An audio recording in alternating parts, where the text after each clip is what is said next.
Hi everyone, welcome to another episode of Scientific Modeling with Blase. Today I'll be going through the Hill function and we will use ODEs, an integration method that I outlined before previously and to solve the Hill function.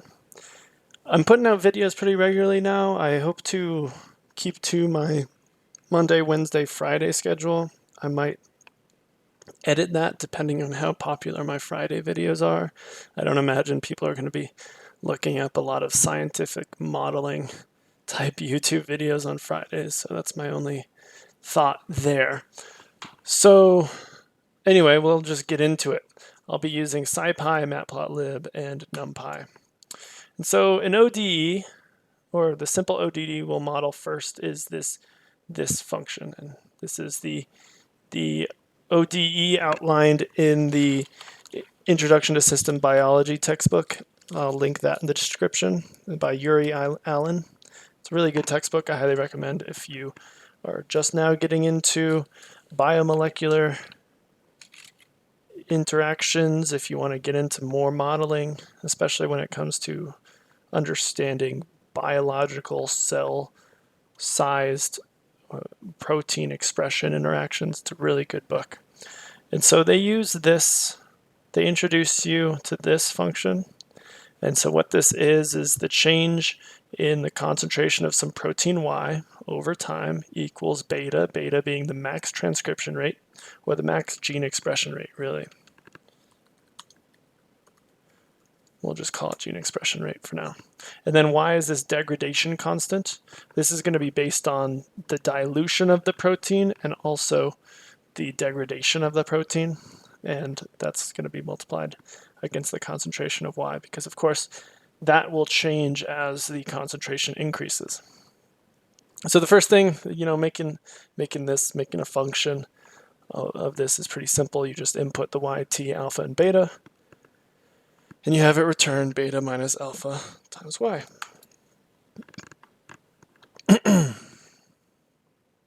All right, so great. 2 in. And so let's go ahead and simulate based on Y naught equals 0. So having an initial concentration of our protein Y at 0, its degradation constant at 0.1, and its beta constant at 10. Now the thing, so beta max gene expression rate, we're just going to think of it as transcription rate for the most part. That'll just be simple. So the rate that the DNA is being produced into, or DNA is getting turned into RNA. Okay, so we set those in. We'll set our simulation length to 100, and then we will make our timestamps that we'll draw from the integration so that we can graph later the equidistance 0 through 100 in this case for the sim length, and then we'll do 10 times the sim length plus 1. And that's the number of points we'll draw. Res equals integrate.ode_int of all of that. We have our function that we defined out there, and then we store our Y values. I'm just going to store our, so Y concentration values. Okay, great. Now we can just plot it. This is no scary thing. So let's look at this graph here. We have this Y concentration value, and this is going to approach our steady state.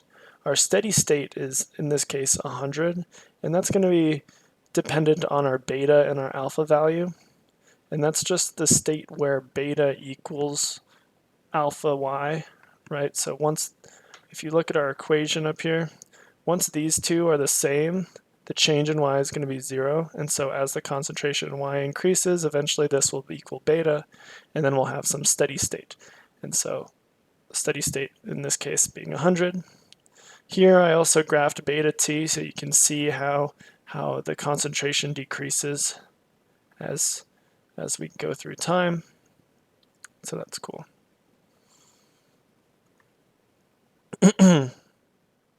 So Y steady state. So here I have it Y sub st. That's Y sub steady state of Y is the equilibrium point that our protein arrives at based on the degradation expression rate that I kind of explained above. Okay, the next thing we're going to do is I'm going to graph a whole bunch of these based on different alpha and beta values. And it's actually better if I don't talk through the code and just show you. Okay, so if we have this beta value, these are all the same. Well, this first one's beta value is 10. This is the one we just graphed above, and the alpha 0.1. If we decrease that beta value, we'll see that the steady state is lower. Makes sense. Our alpha times concentration of y will reach beta a lot sooner if beta is 5. Or not sooner, I should say. It wouldn't jump up as much. And then if we go down here, we have alpha being 1 and beta being 2, and then alpha being 0.05 and beta being 1. So you can really influence the rate of which it approaches its steady state. Moving on, we can also map the binding of a repressor to a protein. Here I have R and G, where R is the repressor and the G stands for gene. This is also from the Introduction to System Biology book by Yuri Allen. But essentially what this maps is, right, you have this rate of the R repressor binding to the gene minus the rate of the repressor and the gene disassociating. And that'll give you, so these rates, this K on and K off, will give you something Kn, K to the N. I'll get to the N, what that means later. But essentially you can use this ratio in the Hill equation. And the Hill equation, I think I showed it briefly in a previous video modeling the transcription rate of genetic regulatory networks and the step function. And so this will be some sort of step function. But what we have here is the beta. That should look familiar. And then we have these Kn's and then these Xn's now. Now the Xn is just going to be the concentration of our factor, of our R up here maybe. And then our Kn's are our ratio of the R, or the X in this case, binding and then coming off. So we can actually just model this. And so this function plugged in will look, well, this repressor getting plugged in here will look something like this. It's where just 1 decreasing over the amount of time, where the Y is actually the promoter activity. And the X is the repressor concentration, simulated of course, because we just draw time values and just use that to control our concentration. So at lesser concentration of R, we have, or sorry, at more concentration of our R repressor, we have less activity of our gene, and I call it Y here, but our G that we defined up here. And so you can see how this models maybe some repression. And it's all concentration dependent, right? It's not a switch. So what about an enhancer? Again, I'll get to the ends and what those mean. But what we can do with the enhancer is actually just flip this K to the N and multiply, or just swap this variable out with the concentration of X to the N. And that's actually going to give us our enhancer, and so we can find it based on the same thing we model here to derive it, but I'll leave that up to you. And so if we graph this one, it'll be this upwards thing where they're a higher concentration of X, the activator, has a positive influence on Y, and it's all based on concentration. Now I drew this little box here, and I think I had it here too, yep. And what we call this box, or this point of 0.5, is it's almost like it's half-life, or it's half rate expression. Now, so we have half of the beta being the maximal rates of gene expression or transcription. The point at which it reaches the half is pretty significant, and it's really cool how once you start having or putting N into the equations, how that influences and how all the graphs out of the Hill equation actually go through this point. So with N, just a couple of things to brush up on. Notice that we haven't incorporated N into our calculations. A true Hill function with increasing N is below. N is the ligand concentration coefficient of the Hill function.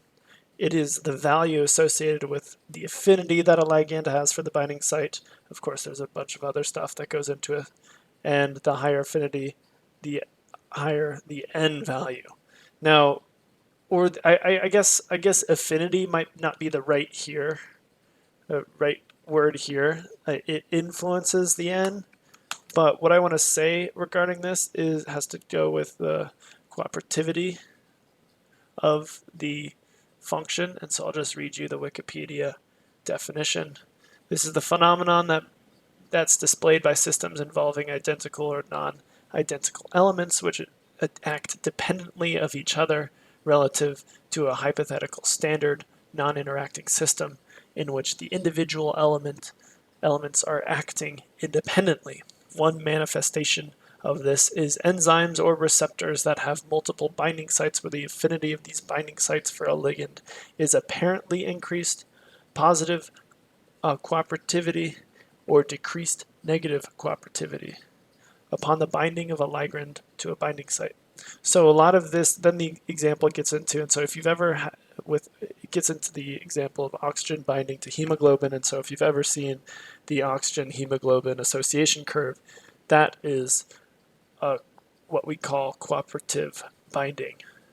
And so it's kind of the amount of hemoglobin or amount of oxygen bound to the hemoglobin influences how tightly that hemoglobin hangs on to the oxygen. And so that's the whole idea here.